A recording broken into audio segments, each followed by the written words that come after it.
Hi there. So,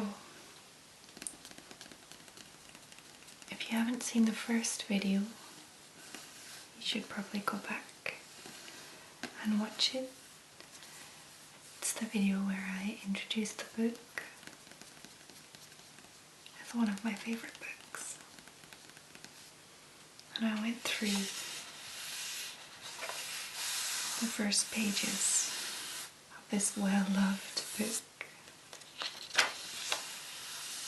and discussed a few of the other books in the series. We had a look at the map and all the places there, and I read the first few pages. I stopped around here, page 14. And in this video, I'm just going to read another few pages. I don't know how much I'll read, but we'll see. This time, the video might be a little weird because I've had to turn it round. The first few pages I read upside down, so the video would be okay. But this one I'm just going to read normally, and either leave it like this or turn it upside down so you can read along with me. I'm not sure yet, but I guess you'll know before you hear me talking about this. So,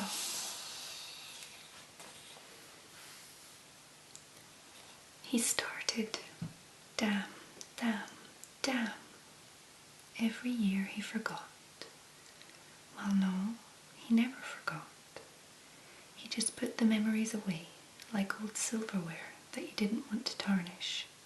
And every year they came back, sharp and sparkling, and stabbed him in the heart. And today of all days, he reached up, and his hand trembling as he grasped a bloom, he gently broke the stem. He sniffed at it. He stood for a moment, staring at nothing, and then he carried the sprig of lilac carefully back up to his dressing room. Wilkins had prepared the official uniform for today.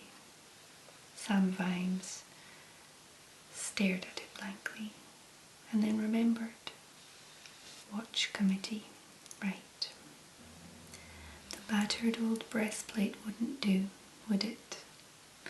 Not for His Grace the Duke of Ank, commander of the City Watch, Sir Samuel Vimes. Lord Veterinary had been very definite about that. Blast it. Blast it all the more because, unfortunately, Sam Vimes could see the point. He hated the official uniform, but he represented a bit more than just himself these days. Sam Vimes had been able to turn up for meetings with grubby armour, and even Sir Samuel Vimes could generally contrive to find a way to stay in street uniform at all times. But a duke, well, a duke needed a bit of polish. A duke couldn't have the arse hanging out of his trousers when meeting foreign diplomats. Actually, even plain old Sam Vimes never had the arse hanging out of his trousers either. But no man would have actually started a war if he had.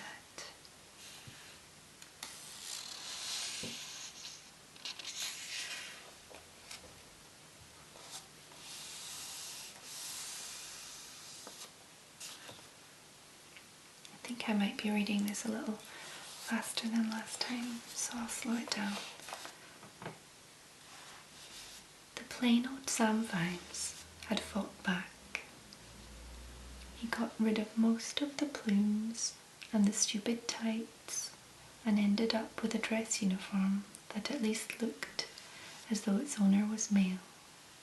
But the helmet had gold decoration, and the bespoke armourers had made a new gleaming breastplate with useless gold ornamentation on it.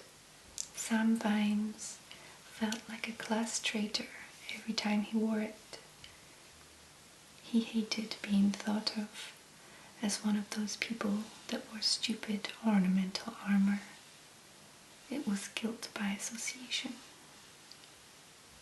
He twirled the sprig of lilac in his fingers and smelled again the heady smell. Yes, it hadn't always been like this. Someone had just spoken to him. He looked up. "What?" he barked. "I inquired if her ladyship is well, your grace," said the butler, looking startled. "Are you feeling all right, your grace?" "What? Oh yes, no, I'm fine." "So is her ladyship." "Yes, thank you.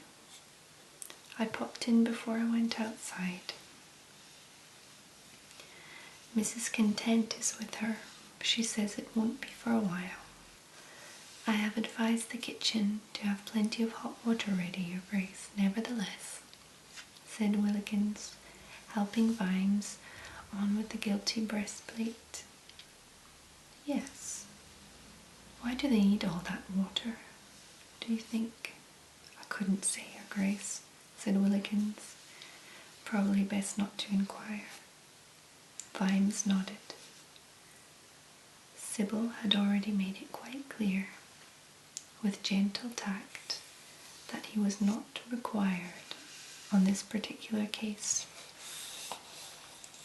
It had been, he had to admit, a bit of a relief. He handed Willikins the sprig of lilac. The butler took it without comment, inserted it into a little silver tube of water that would keep it fresh for hours, and fixed it on to one of the breastplate straps. "Time moves on, doesn't it, your grace?" he said, dusting him down with a small brush. Vimes took out his watch. "It certainly does. Look, I'll drop in at the yard on my way to the palace, sign what needs signing, and I'll be back as soon as possible. All right?" Willikins gave him a look of almost unbutlery concern. "I'm sure her ladyship will be fine, your grace," he said. "Of course she is not young," said Vimes.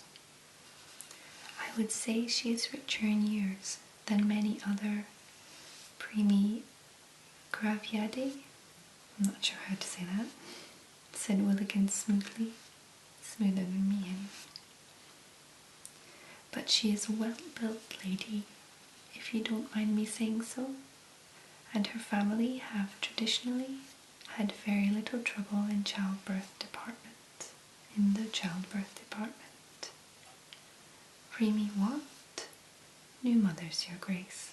I'm sure her ladyship would much rather know that you are running after miscreants and wearing a hole in the library carpet." "I expect you're right, Willikins. Oh yes, there's a young lady dog paddling in the old cesspit, Willikins." "Very good, your grace.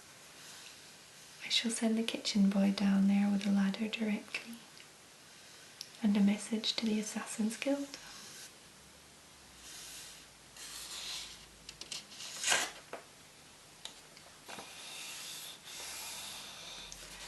"Good idea. She'll need clean clothes and a bath. I think perhaps the hose in the old scullery might be more appropriate, your grace, to start with at least." "Good point. See to it. And now I must be off." In the crowded main office of the Sidopolis Yard watch house, Sergeant Golon absent-mindedly adjusted the sprig of lilac that he'd stuck into his helmet like a plume. "They go very strange, Nobby," he said, leafing listlessly through the morning's paperwork. "It's a copper thing.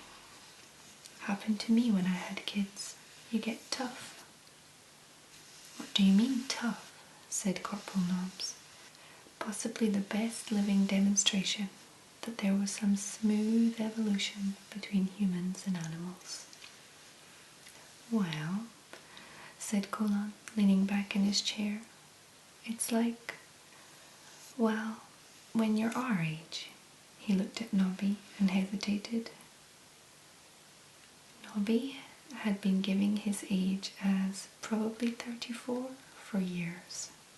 The Nobbs family were not good at keeping count. I mean, when a man reaches a certain age, he tries again. He knows the world is never going to be perfect.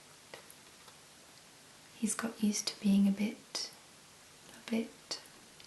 lanky, Nobby suggested, tucked behind his ear in the place usually reserved for a cigarette was another wilting lilac flower. "Exactly," said Cologne. "Like, it's never going to be perfect, so you just do the best you can, right? But when there's a kid on the way, well, suddenly a man sees it different. He thinks, my kid's going to have to grow up in this mess. Time to clean it up. Time to make it a better world." He gets a bit keen.